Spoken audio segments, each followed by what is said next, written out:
향후 10년이라는 키워드가 결국 장기전으로 갈 수밖에 없다. 여기서 향후 10년의 사실상의 핵심 주체는 미국과 중국이 될 수 있을 것 같아요. 단기간이 아니라 장기전으로 이어질 수밖에 없는 이슈이다. 그래서 두 번째는 이제 작년에 우리가 러시아 우크라이나 전쟁으로부터 알게 된 사실이지만 국제정치의 본질이라고 하는 게 무언지를 생각을 해봤을 때 20세기 들어서 소위 말하는 냉전 시대가 종료된 이후에는 이게 영토를 침범할 수 있는 물리력 행사가 수면 위로 드러났다라는 게 아주 국제정치에서는 아주 중요한 포인트였던 것 같아요. 미국의 기본적인 전략은 2인자에 대한 도태 전략입니다. 일본에 부상했을 때 플라자 합의를 통해서 일본이 사실상 미국을 위협하지 못하는 존재로 전락시키게 됐던 배경이었는데 지금의 중국에 대한 전략도 크게 다르지 않다. SK증권 리서치센터 안영준 연구위원 모시고 또 이야기 나눠봅니다. 위원님 어서 오세요. 안녕하세요. 네.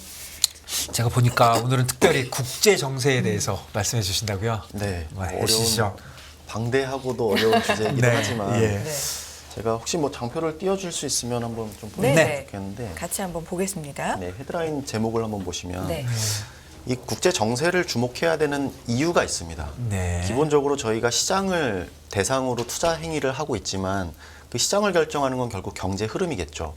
근데 경제 흐름을 결정짓는 거에 뭐 한 10여 년 전 금융위기 이후부터는 정책의 힘이 정말로 막강해졌습니다. 통화정책이든 재정정책이든 뭐 이전 소득이든 코로나 때는 이전 소득을 통해서 극복을 했죠. 이런 정책의 중요성이 부각이 될 수밖에 없는데 네. 그 정책은 결국 정치의 힘에서부터 비롯된다. 그래서 순서를 보자면 정치에서 정책에서 경제에서 시장으로 가는 네. 이 메커니즘을 정확히 이해를 해보기 위해선 그 정치 간의 움직임을 의미를 하는 국제정치, 국제정세 이런 부분에서 어떻게 힘의 균형이 이루어지고 있고 어떤 흐름이 이루어지고 있는지를 파악하는 게 사실은 매크로 큰 그림에서는 말단에 있는 시장까지 영향을 줄 수 있는 아주 중요한 것들이라고 보고 있기 때문에 네. 여기에 대해서는 뭐 워낙 방대하기 때문에 네. 좀 공부하기에는 꽤 오랜 시간과 여러 가지 일이 필요하지만 이해를 해보는 건 상당히 중요하다고 네. 생각을 합니다. 네. 중요한 주제를 정말 네. 잡아오신 것 같은데 네. 키워드 보면 향후 10년부터 시작해서 나옵니다. 시작해 네. 주실까요? 일단은 뭐 오른쪽에 있는 그림을 보시면 네. 이게 매년 국립외교원에서 발간하는 백서입니다. 아, 국립외교원이요? 네. 예. 일단 뭐 이번 전망 같은 경우에는 신정부 들어와서 처음으로 발간한 이제 백서가 네. 되겠고요. 작년 말에 발표를 했겠죠. 예. 여기에서 여러 가지 내용이 담겨 있는데 크게는 이렇게 구성이 되어 있습니다. 그래서 키워드를 한번 뽑아보자면 첫 번째 있는 것처럼 향후 10년이라는 키워드가 결국 장기전으로 갈 수밖에 없다. 이게 단기전에 국한되는 게 아니라 한번 설정된 관계 형성이라는 게 꽤 오랜 기간 지속이 될 수 있겠고 여기서 향후 10년의 사실상의 핵심 주체는 미국과 중국이 될 수 있을 것 같아요. 네. 그래서 미국과 중국 간의 어떤 패권 다툼 이런 것들이 뭐 수년 전부터 미중 무역 분쟁이라는 형태로 진행이 됐고 기술 분쟁 이제는 또 체제 경쟁이죠. 네. 그래서 이렇게 진영과 진영 간의 다툼 이런 것들은 단기간이 아니라 장기전으로 이어질 수밖에 없는 이슈이다. 그래서 모든 것들은 여기에서 비롯된다라는 부분이 되겠고요. 두 번째는 이제 작년에 우리가 러시아 우크라이나 전쟁으로부터 알게 된 사실이지만 국제정치의 본질이라고 하는 게 무언지를 생각을 해봤을 때 20세기 들어서 소위 말하는 냉전 시대가 종료된 이후에는 사실상 어떤 물리력이 여러 가지 형태로 동원이 됐지만 실제로 영토라는 것들에 대한 뭐 재설정을 주제로 한 물리력은 사실 국지전밖에 없었습니다. 근데 이번 러시아 우크라이나 전쟁 같은 경우에는 사실상 그 파급력이 상당히 컸다고 볼 수 있고 과거에 있었던 일부 국지적인 것들과 비교했을 때는 어떤 글로벌 밸류 체인이라든지 물류의 병목 현상이라든지 네. 그리고 에너지에 대한 어떤 뭐 아주 중대한 뭐 이런 현상들이 있었기 때문에 파급력이 컸었죠. 그래서 여기에서 사실상 뭐 최근에는 러시아 전쟁으로 인해서 각종 국가들이 국방비 증액에 계속해서 나서고 있고 실제로 어떤 물리력 동원에 대한 대비가 뭐 핵이라는 좀 무서운 용어도 계속 거론이 되는 것처럼 네. 그래서 이러한 국제 정치는 기본적으로 평화와 안정을 어떤 목적으로 하는데 이게 영토를 침범할 수 있는 물리력 행사가 수면 위로 드러났다라는 게 아주 국제 정치에서는 아주 중요한 네. 포인트였던 것 같고 예. 세 번째는 이제 첫 번째와 관련된 문제이긴 하지만 미국이 결국은 80년대 일본에게 했던 것처럼 미국의 기본적인 전략은 2인자에 대한 도태 전략입니다. 그래서 실제로 일본에 부상했을 때 플라자 합의를 통해서 일본이 사실상 미국을 위협하지 못하는 존재로 전락시키게 됐던 배경이었는데 지금의 중국에 대한 전략도 크게 다르지 않다. 그러면 중국 입장에서는 이걸 그대로 뭐 수동적으로 받아들여야만 되느냐, 네. 나름대로의 전략을 구사하고 있는데 그게 바로 헤어질 결심이라고 볼 수가 있겠고 네. 실질적으로는 이게 뭐 미국과 중국 간의 각자 생태계 구축이라고 하는 경제 블록의 분리 이런 형태로 지속이 되고 있습니다. 그래서 뭐 세계화에서 탈세계화라고 하는 것들, 그리고 최근 들어서는 반도체를 필두로 한 어떤 생태계의 분리. 그러다 보니까 뭐 리쇼어링이라든지 제조업과 관련된 것들, 그래서 기존에는 세계화라면은 설계를 하고 실제로 노동이 들어가는 네. 어떤 제조 관련해서는 다른 나라들로 다 이전을 시켜서 비용 효율을 했다면 지금은 오히려 비용 효율화보다는 네. 내부로 비용이 늘어나겠지만 오히려 그런 각자의 제조업을 강조하는 이런 형태로 벌어지다 보니까 여기에서 파급되는 어떤 반도체와 관련된 대표적인 부분들, 그리고 우리나라 최근 들어서는 2차 전지와 관련된 것도 결국 우리 업체들은 중국 업체들과 경쟁 관계에 있기 때문에 이제 미국이 중국에 대한 어떤 제재와 어떤 규제 조치를 내릴 때 2차 전지 산업에서는 우리가 반사수혜를 받을 수 있는 가능성, 네. 이런 것들이 좀 복합적으로 되고 있어서 이 국제 정세에 대한 변화 자체가 뭐 흐르고 흘러서 어떤 산업단 그리고 시장에도 영향을 미칠 수밖에 없는 그런 형태로 전개가 되고 있다라고 보고 있습니다. 네, 사람들이 나는 정치에 관심 없어 이렇게 많이 얘기하는 사람이 많은데 이게 그렇게 딱 띄워놓을 수만 없다는 거죠. 네. 그렇습니다. 그런데요. 그러면 좀 구체적으로 각국의 지금 상황에 대해서도 좀 설명을 해주시죠.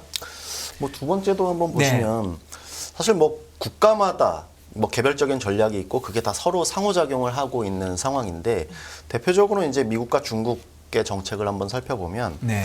미국 같은 경우에는 뭐 자국 이기주의라고 하는 것들은 많이 들어보셨을 겁니다. 네. 이미 그렇게 진행이 되고 있고 그게 리쇼어링의 형태 그리고 IRA 법안을 통해서 직접 투자를 미국에 자국 내 공장을 유치하면서 고용을 창출하려고 하는 네. 움직임들 뭐 그런 부분들이 있겠고 정치적으로 어떤 내부의 경제적인 부분은 이제 내부적인 대내적인 정책이라고 볼 수 있지만 대외적으로는 어떤 패권에 대한 도전 국가에 대한 강경한 정책 네. 이런 것들은 실제로 명분이 있어야 되기 때문에 지난 2018년부터는 무역에 대한 네. 것들에 대해서 중국에 대한 강경 정책으로 나서고 있고 2019년에는 화웨이 사태로 대표되는 어떤 기술 분쟁들. 그래서 화웨이라고 하는 기업 자체가 뭐 핸드폰도 만들고 뭐 반도체도 하는 기업들이지만 통신 네트워크가 기반이 되어 있습니다. 그 네트워크라는 건 기본적으로 인프라라는 거는 전반적인 파급력을 갖고 있기 때문에 거기에 대해서 미국 입장에서는 강력한 규제를 내렸던 네. 그런 사태들이고 뭐 최근 들어서도 결국 핵심 이익을 뭐 지켜야 된다라는 뭐 그 목적 하에서 중국에 대한 계속되는 좀 견제 이런 것들을 진행을 하고 있는 뭐 상황이고요. 중국 같은 경우는 이러한 것들에 대해서 앞서서도 뭐 헤어질 결심 말씀을 드렸지만 뭐 최근에 계속해서 브릭스라든지 또는 러시아도 브릭스니까요. 또 중동의 어떤 사우디 이쪽과 관계를 계속해서 공고히 만들면서 이쪽 태평양 지역을 통한 미국의 어떤 관계 설정 거기와 대비해서 이쪽의 어떤 브릭스와 중동까지 미치는 네. 이런 형태로 좀 번지고 있어서 실질적인 중국의 영향력 어떤 뭐 그런 것들을 파급시키기 위해서 계속되는 작업을 하고 있고 여기에 따라서 뭐 중국이 석유에 대한 위안화 결제 시스템도 계속해서 언급을 하고 있어서 그러한 행위 자체는 70년대부터 이어져 왔던 달러에 대한 기축통화에 대한 위협이기도 하기 때문에 뭐 뒤에서 글로벌 이슈에서도 있지만 달러 지배력에 대한 도전 이라고 하는 뭐 키워드. 그래서 실제로 중국 내에서는 CBDC라고 하는 뭐 중앙은행이 주가 되는 네. 어떤 디지털 화폐에 대한 논의가 결국 기존의 화폐 시스템을 대체할 수 있는 언젠가는 그걸 목표로 해서 계속해서 좀 정부 단에서 추진을 하고 있다라는 것들 네. 이런 것들이 좀 주목해서 보이고 있습니다. 네. 자, 글로벌 이슈와 거버넌스까지 지금 살펴봤고 그렇다면 여기서의 글로벌 전략에서의 시사점으로 이제 가보겠습니다. 사실 이 말씀을 네. 이 장표를 통해서 말씀드리고 싶은 건 장기전이라고 말씀을 드렸는데 10년. 네. 꼭 먼 얘기만은 아니라는 걸 말씀드리고 싶어요. 네. 이게 장기전이긴 하지만 최근 들어서 계속 이와 관련된 이야기들이 불거지고 있는 게 네. 우리가 장기전이라고 하는 것들을 너무 간과해서는 안 된다. 이게 현실적인 이야기가 될 수 있다라는 네. 건데 이제 첫 번째 미중 간의 각자 생태계 구축에서는 말씀드렸던 것처럼 이 명목적으로는 이제 반도체를 둘러싼 패권이겠죠. 그래서 반도체라고 하면 기본적으로 뭐 미래 산업에 대해서는 거의 뭐 과거에 마치 원유처럼 반도체 칩이라는 건 어느 산업에건 들어가는 거고 이제 최근에 부각이 되고 있는 AI라든지 뭐 자율주행이라든지 또는 뭐 그런 뭐 다량의 어떤 하이엔드 처리 기술을 요한다면 이러한 반도체에 대한 어떤 계속되는 경쟁 구도 그리고 실제로 반도체와 관련된 이 제조 기술에 대한 것들이 지금 대립 양상을 보이고 있고 이제 파운드리 부문이 되겠죠. 그래서 실제로 미국 같은 경우에는 지금까지 이런 제조업 분야에는 신경을 안 써왔던 게 사실이지만 외주를 주면 되니까요. 네. 근데 실제로 이러한 부분에 대해서 제조업에 대한 필요성을 강력하게 느끼고 있기 때문에 뭐 중국에 대한 그 제조업 기술 향상을 저지하는 것과 동시에 뭐 우리 삼성전자의 파운드리 같은 경우에는 뭐 계속 중국과의 어떤 밸류체인에 대해서 조금 제어를 하려고 네. 하는 움직임들 이런 것들이 실제로 존재를 하고 있고요. 그리고 최근 들어서 미국 주도의 공급망 재편. 사실 이 공급망 재편이라는 게 사실 어떻게 보면 하반기 내지는 시장이나 경제를 바라보는 데 있어서 저는 가장 중요한 핵심 변수라고 생각을 합니다. 공급망 재편. 네. 네. 이게 여러 가지 형태로 뭐 정의가 될 수 있는데 네. 이런 미중 간의 대립 양상 또는 뭐 IRA 법안으로 대표되는 어떤 정책적인 부분들, 반도체 관련된 법안도 마찬가지겠죠. 그래서 어떤 이런 물류 시스템과 관련된 문제이기도 하고 이 공급망 재편 속에서 그 밸류체인의 어떤 밸류체인에 형성되는 같은 진영으로 속하느냐에 따라서 비즈니스를 확장할 수 있는 여지가 상당히 제한되거나 확장에 대한 가능성이 있습니다. 그래서 여기에 대해서는 어찌 보면 우리의 선택을 강요받고 있는 상황이기 때문에 뭐 최근에 어떤 정부 입장은 뭐 다소 뭐 중국보다는 미국 진영에 좀 가까운 또 일본과의 여러 가지 뭐 이슈가 있는 가운데서 뭐 마침 또 일본에서는 화이트리스트에서 배제했던 것을 다시 편입해준다. 네. 뭐 지난 2018년도에 뭐 반도체 세계 품목에 대한 제재 조치 내리면서 했던 것들이 약간 의료한 형태로 좀 진행이 되고 있는 게 어찌 보면 뭐 우리한테는 조금 좋은 현상들이 보여지는 것과 동시에 우리의 가장 큰 시장이었던 중국 시장에 대한 접근성이 조금 침해되는 건 아닌가라고 하는 의구심도 있고요. 사실상의 뭐 산업단에서 상당히 이러한 뭐 긍정적인 면과 부정적인 면을 상당히 좀 혼합적으로 좀 살펴봐야 되는 이슈입니다. 미국이 주도하고 있는 이런 공급망 재편은 사실 뭐 반도체에만 국한되는 게 아니고 네. 전체적으로 많이 하고 있는 거죠. 그렇습니다. 그리고 기본적으로 재편을 하겠다는 거는 기존의 중국의 영향을 좀 줄이겠다. 네, 그런 쪽에서 시작을 하고 있는 그렇습니다. 것인데 과연 그렇게 중국의 역할을 줄이고도 공급망이 쉽게 재편이 될런지 그런 거에 대해서는 어떻게 보십니까? 그래서 미국 나름대로의 어떤 뭐 제조업과 관련된 뭐 리쇼어링 이런 네. 정책들을 계속 펴나가고 있고 네. 말씀드렸던 것처럼 중국도 중국 나름대로 네. 이 반도체 산업이라는 거는 거의 필수 불가결한 네. 조건이기 때문에 네. 어떻게 해서든지 계속해서 육성하려고 하는 움직임들은 내부에서는 진행이 네. 되고 있습니다. 그래서 뭐 그에 따라서 어떤 수요처라는 게 있어야 되는 측면은 네. 결국은 뭐 사우디를 비롯한 어떤 중동에서는 어떤 뭐 스마트 시티라든지 아니면 석유를 가지고 번 돈으로 탈석유를 네. 하는 데 있어서 여러 가지 뭐 정책적인 지원을 한다든지 이러한 형태는 여러 가지 형태로 진행이 되고 있고 또 동남아라든지 어떤 뭐 브릭스를 필두로 한 이런 부분에서는 중국이 계속해서 자금 지원이라든지 또는 뭐 브라질의 철도, 동서횡단 철도에 대한 지원이라든지 이런 것들은 중국 입장에서는 계속 하고 있는 부분이라서 사실은 이 미국 주도의 공급망이 재편되고 있지만 중국 나름대로 형성되고 있는 것들에 대해서 좀 양립할 수 있고 이런 것들은 계속해서 좀 부딪히면서 서로 간에 제재를 하고 또 지금처럼 약간의 화해 모드가 되기도 하고 상당히 전략적으로 지금 핑퐁 모드에 들어가 있는 상황이라고 볼 수가 있습니다. 네. 그러면 이 10년 향후 10년이라고 말씀해 주셨지만 사실 미국과 중국과 이런 줄다리 관계가 과거부터 시작하면 굉장히 오래됐잖아요. 그렇죠. 그렇죠. 꽤 오래되고 네. 중국의 부상이라는 게 기본적으로 2000년대 들어와가지고 뭐 WTO 가입하고 세계 시장에서 뭐 수출 시장에서 중국의 영향력을 확대하면서 중국이 고도 성장을 하면서 그리고 2010년대 들어와서 이제 이 정도의 양적 성장에서는 질적 성장으로 전환을 해야 된다라는 움직임들이 결국 미국에 대한 패권에 대한 도전 뭐 이런 형태로 진행이 되고 있어서 정말 미소 간의 냉전 시대 그리고 70년대 80년대 일본의 부상을 통해서 미국이 견제했던 사례들 그래서 지금은 미국과 중국 간의 다툼인 거죠. 네, 그러면 오늘 진짜 오랜만에 국제 정세 전반에 대해서 한번 쭉 생각을 해봤고요. 다시 시장 얘기도 좀 해주시죠. 네. 요즘 시장 어떻게 보고 계십니까? 저는 기본적으로 시장에 대해서는 하반기에도 저점을 높여가는 나름의 긍정적인 뷰를 가지고 있는데 네.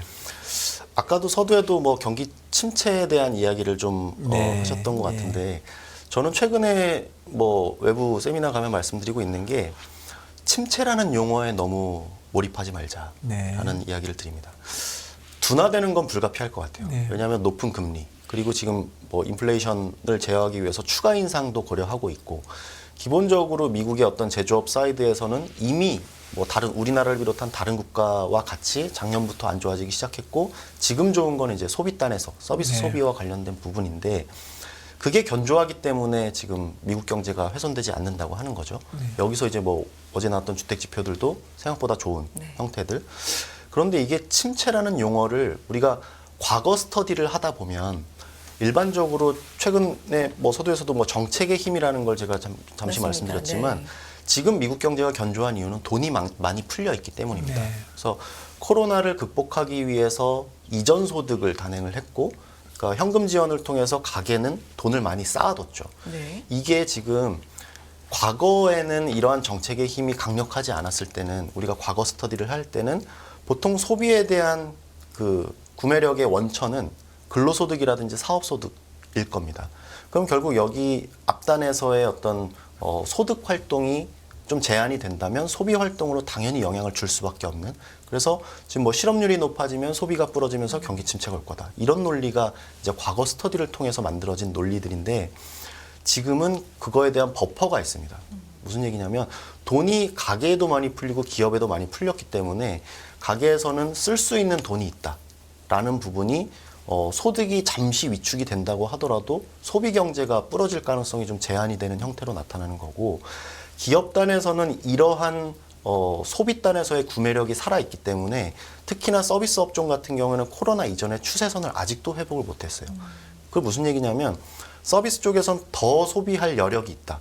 그 소비할 여력이 있는 구매력도 갖추고 있다. 그렇다면 그 서비스에 대한 공급을 하게 되는 이제 소위 기업단에서는 고용을 안 할 이유가 전혀 없는 겁니다. 그래서 지금 어떤 고용에 대한 초과 수요가 발생을 하고 있고 그런 것들이 어떤 임금 상승이라든지 여전히 구매력 그리고 실업이 생각보다 견조하네 라는 판단들을 하고 있기 때문에 우리가 수요가 둔화된다, 경제가 나빠진다라고 하는 걸 침체라는 용어를 네. 사용하게 되면 과거처럼 경제가 마치 이렇게 큰 휘청거림을 통해서 새로운 사이클을 만들어내는 걸로 착각을 할 수가 있는데 지금은 오히려 과거 스터디보다는 오히려 지금 만들어지고 있는 버퍼 역할을 고려를 한다면 침체라는 용어는 어떻게 사용하든지 무방합니다.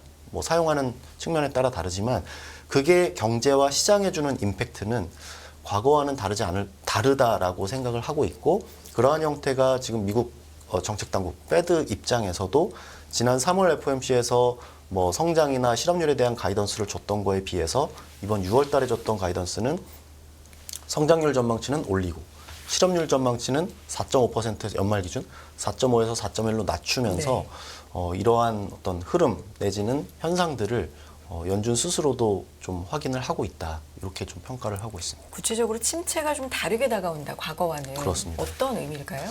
그래서 경제가 둔화된다. 보통 이제 경제라는 게 사이클 네네. 이런 과거에 비해서는 상당히 무뎌진 거는 사실입니다만 그래도 그 사이에 벌어지는 일들에 대해서 좋아졌으면 내리막길을 걸으면서 침체를 겪고 나서 구조조정을 거쳐서 다시 한번 이 채산성을 높이면서 새로운 사이클을 만들어내는 이러한 형태가 돈이 많이 풀렸기 때문에 그 형태가 되게 미미하게 나타날 수 있다는 거죠. 그래서 둔화되는 건 둔화되는 거지만 과거에 겪었던 침체라는 현상을 우리가 지금 겪을 거라고 보지는 않는다는 거죠. 그래서 나빠지는 것과 침체라고 해서 뭔가 구조적으로 싹 바뀌는 것과는 좀 다르다라고 하는 부분이고, 특히 최근에 어떤 IT 업종 같은 경우는 빅테크에서는 계속 감원 이슈가 나오죠. 네. 작년 말부터 계속해서 나오는데, 실제로 고용 데이터를 까보면 IT 업종에서 실업 그 고용 건수가 눈에 띄게 증가, 뭐 실업이 많이 발생하거나 그러질 않아요.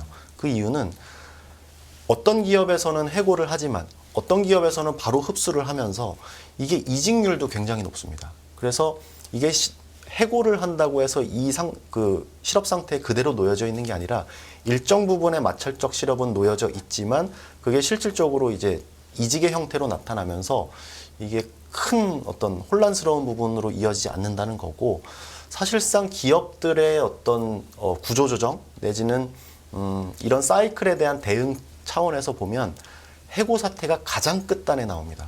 그래서 최근 들어서 뭐 증권사에서 나타나는 대표적인 케이스이긴 한데, 일단은 법인카드부터 줄이죠.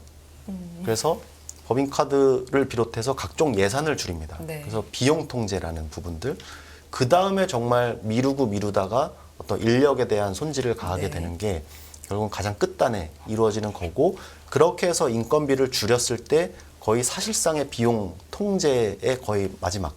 그렇다면 뭐 지금까지 뭐 단기적으로는 어떤 이익에 대한 기업들의 상장 기업들의 마진에 대한 약간의 하향 조정 내지는 훼손이 나타날 수는 있지만, 그게 앞서 말씀드렸던 것처럼 과거에 침체를 겪었을 때 나타났던 형태로 나타나기는 조금 어려움이 있을 거다라는 생각이고, 그 이후에는 다시 뭐 완전한 정상화는 아닙니다. 네. 완전한 해소가 아니고, 부채가 정상화된 것도 아니고 뭐 금리가 정상화된 것도 아니기 때문에, 근데 우리가 뭐 과도한 어떤 비관 내지는 우려는 오히려 우리 투자하는 입장에서는 기회를 좀 날려버릴 수 있는 그러한 기회비용이 존재한다는 측면에서 네.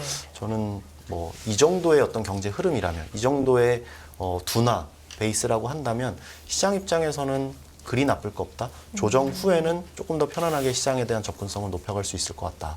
이런 네, 생각을 오늘 하고 경기 침체에 대해서 이제 많이 말씀해 주시고, 결국 경기 침체나 뭐 둔하는 게 경기를 순환하는 거, 그걸 이제 염두에 두고 얘기하는 건데, 네. 그러면 좀 대륙별로 국가별로 보면 우리가 원래 시작할 때 그냥 우리 전문가들들 많이 얘기하시고 하는 거 보면 순서가 유럽은 조금 앞서가 있고 네. 경기가 돌아서고 있고, 그 다음에 중국과 한국이 쫓아오고, 그 다음에 이제 미국 이제 내려가고 있다. 그래서 이렇게 네. 순서 네. 줄을 서서 가는 걸로. 네. 그래서 그렇게 생각을 했는데, 네. 저는 뭐 개인적으로는 요즘 보니까 제가 뭐 잘못 볼 수도 있지만, 이게 코로나 안에 들어가서 다시 나오다 보니까 옛날에 이 사이클은 다 없어진 건지, 네. 과연 미국은 내려오고 뭐 유럽은 올라가고 뭐 중국은 올라가고 있는 이 순서가 지금 맞습니까? 그 딱 그림이 예. 왠지 제가 보여드렸던 그림일 것 같아요. 예, 예, 이렇게 예, 해가지고 예. 우리나라가 가운데 있고 예. 앞에서 유럽하고 중국 있고 예, 뒤에서 예. 미국이 내리막길을 예, 가고 예. 있는 그런 상황인데, 제가 그 도식화를 했을 때는 이 결국 이렇습니다. 사이클은 이렇게 흘러가고 있는데 네. 그 사이에서 또 다른 뭐 소위 말하는 소순환 사이클이기도 네, 하고 예. 그 사이에서의 변동이라고 생각을 하는데, 네. 저는 사이클을 결정짓는 거는 사실 산업단에서 보면 제조업 사이클이 가장 큽니다. 네. 그러니까 서비스나 소비 같은 경우는 큰 변동 없이 좀 일정한 패턴이 보이고, 네. 이제 제조업 사이드는 큰 이제 뭐 주문부터 해갖고 네. 재고 관리부터 해가지고 큰 사이클을 그리기 때문에 네. 보통의 경기 사이클은 제조업에서 비롯되는데, 아, 예. 그런 측면에서 앞서 있다라고 하는 건 결국 먼저 무너졌고 생산을 줄였고 주문을 줄여서 재고 조정에 들어간 그런 케이스들을 저는 뭐 순서대로 배치를 네, 했었고, 예. 실제로 OECD 경기 선행지수에서도 중국과 유럽 같은 경우는 5개월에서 7개월째 반등을 하고 있는 네, 예. 이런 상황이었기 때문에 그런 말씀을 드렸던 건데, 실제로 최근에는 말씀 주신 게 딱 맞습니다. 네. 유럽은 독일을 중심으로 상당히 좀 부진한 흐름이 네, 나타나고 예, 있고, 예. 중국도 리오픈의 효과가 약간의 뭐 언제 그랬냐는 듯 네. 너무 기대에 미미한 네. 것과 네. 이러한 형태이기 때문에 저도 거기에 대해서는 좀 동의를 하면서, 그러한 기대감들이 작년 4분기와 올해 1분기 때 미국과 유럽과 중국의 뭐 시장 퍼포먼스를 가장 네. 높였던 요인이었지만, 최근에는 그렇게 다시 한번 좀 기대에 미치지 못하는 흐름들이 나오면서 네. 좀 퍼포먼스도 저조한 것 같습니다. 그래서 이게 이제 사이클의 순서는 그런데, 네. 요 순서에서 사실상 이제부터 각자가 하는 어떤 속도라든지 뭐 등락은 또 각자 도생의 형태로 나타날 수 있기 때문에 네. 큰 그림의 형태는 유지하되 거기에서 나타나는 변동 문제로 저는 해석을 하고 있고 네. 그렇기 때문에 뭐 중국에서도 계속 좀 부양책 얘기가 나오면서 좀 기대에 미치지 못하는 형태이기 때문에 다시 한번 또 하긴 하지만 또 한번 뭐 위안화 뭐 약세에 대한 인민은행의 개입 네. 소식이 또 어제 엊그제 이렇게 나왔기 때문에 이러한 형태들은 계속해서 정책적으로 뒷받침하면서 사이클이 이렇게 주저앉는 거를 좀 방지하기 위한 어떤 조치들이 단행이 될 거라고 저는 보고 있어서 사실 그러한 형태를 유지하고 있기 때문에 사실 저는 뭐 글로벌 달러화도 뭐 하반기에는 조금 더 레벨 다운을 할 수 있다라는 좀 관점을 유지하고 있고 그러다 보니까 어떤 달러화 그리고 경기 사이클 이 두 가지가 접목이 됐을 때는 자산 배분이 일어날 수 있다. 그래서 이러한 자산 배분의 형태가 이머징 시장 그리고 한국 시장에 대한 접근성을 높이기 때문에 외국인 수급에 의해서 저점을 높여가는 어떤 주식시장의 궤적을 생각을 해보고 있습니다. 네. 네. 앞서서 글로벌 전략에서의 시사점 갖고 오신 그 장표에서 마지막 단에 이제 AI 기술의 태동 이 네. 부분이 좀 나와 있었는데 네. 사실 하반기 얘기하면서도 상반기에 좀 어려웠던 시장 상황, 좀 어두웠던 시장에서 AI가 이렇게 등장하면서 네. 사실 시장 확 끌었다고 볼 수 네. 있잖아요. 지금 이거는 좀 장기적으로 갖고 오신 거지만 네. 하반기에도 지속적으로 영향을 긍정적으로 미치고 뭐 장기적으로는 또 어떨 네. 거라고 보시는지. 사실 참 네. 이 부분이 재밌는 게 네. 지금 우리가 AI가 정말 지난 뭐 1분기 5월 직전만 하더라도 AI는 그냥 그렇게 가볍게 얘기를 했던 정도였는데 엔비디아가 그런 발표를 하면서 네. 뭔가 큰 화두를 던졌죠. 챗 GTP에서 시작했네요. 네. GPT 거기서부터. 네. 그래서 요 장표를 보시면 네. 이미 2023년 작년에 했던 우리 외교 백서에 그대로 나와 있는 네. 내용입니다. 네. 그래서 이러한 것들에 대해서는 이미 AI와 관련돼서는 미국보다 중국 측면에서 R&D라든지 특허 건수가 훨씬 더 많고요. 네. 이렇게 각자에서 뭐 영향력을 행사하는 가운데서 등장을 한 겁니다. 진짜 표면화가 된 거고요. 실제로 우리가 챗GPT라든지 뭐 구글의 바드라든지 네. 뭐 마이크로소프트 네. 빙 같은 경우는 저희가 실제로 리서치하는데 사용을 합니다. 그래서 네. 실제로 유료 구독도 하고 있고 그러면서 많은 도움을 얻고 있는 이런 거고 그 과정에서 여러 가지 뭐 데이터 처리 장치가 고도의 그 연산 장치가 필요하기 때문에 네. 거기서 파급되는 반도체 수요에 대해서 지금 거론이 되고 있는 거죠. 네. 근데 이게 저희들은 실제로 사용한다라는 측면에서 뭐 재작년에 있었던 메타버스와는 사뭇 다른 형태라고 보고 있고 실제로 AI라는 기술 자체가 생산성과 관련된 문제이기 때문에 과거에 우리가 뭐 15년 전이죠. 모바일 혁명 때는 뭐 그 전에 뭐 인터넷 때도 그랬고 어떤 우리가 하고 있는 생산성을 대폭 향상시킬 수 있다라는 그 포인트가 결국 모바일 혁명이라는 키워드로 등장을 했고 네. 그때 당시 뭐 애플이 주가 됐던 그런 시장 흐름을 보였다면 지금의 AI 역시도 생산성과 관련된 혁명의 형태로 나타날 수 있다라고 물론 여기선 기술적인 뒷받침이 돼야 됩니다. 네. 거기에 대해서는 계속 모니터링을 해야 되지만 이 생산성과 관련된 부분이기 때문에 소위 말하는 AI 혁명이라고 일컬어질 수 있는 뭐 흐름이 나타날 수도 있다라고 보고 있고 과거에 모바일 혁명 때 애플이 했던 것처럼 지금의 어떤 엔비디아가 뭐 데이터 처리에서도 뭐 CPU에서 GPU로 전환이 될 때 엔비디아가 큰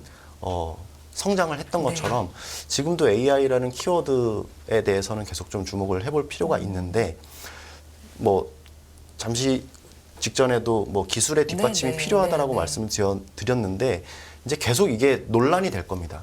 실제로도 이 데이터를 해 보니까 이 챗GPT에 대한 신규 뭐 사용자 유입 건수가 뭐 지난달에 비해서 줄었다 그러더라고요. 그래서 네. 여기에 대해서는 또 엔비디아 같은 어떤 특정 기업들은 여기에 대해서 계속해서 드라이브를 걸겠지만 이 확장 가능성에 대해서 여타 다른 기업들이 얼마만큼 AI에 대한 기술력을 바탕으로 해서 양산 단계에 들어갈 수 있는가에 대한 논쟁은 아마 실제로 이 기술이 마치 자율주행처럼 엄청나게 될 것처럼 하지만 아직도 뭐 5단계 중에 뭐 3단계에 네, 불과한 이런 것처럼 방향성은 맞다. 근데 이게 얼마만큼 기술의 발전 단계에서 양산 단계로 진행이 될 수 있을까에 대해서는 시기에 대한 논쟁은 좀 계속 나올 수 있을 것 같고 실제로 이러한 실현 가능성에 대해서는 지금 미국이랑 유럽 같은 경우에는 실제로 법안으로 규제 법안이 나왔습니다. 그래서 실제로 이 AI라는 게 인간의 생산성을 대체할 수 있다는 가능성도 있기 때문에 생산성 증대라는 밝은 면도 있지만 네. 어떤 인간의 고유 영역에 대한 어떤 대체 가능성에 대해서는 규제가 반드시 필요한 부분이기 때문에 뭐 이러한 부분은 명과 암을 계속해서 좀 매치업을 시켜봐야 되는 이런 주제라고 생각을 하고 있습니다. 네, 네. 알겠습니다. 조금 긴 그림으로 들어볼 수 있는 네. 좋은 시간이었습니다. 국제 정세에 대한 이야기 또 시사점까지 이야기 들어봤고요. 시장 얘기까지 SK증권 리서치센터 안영진 연구위원 함께했습니다. 고맙습니다. 네, 고맙습니다.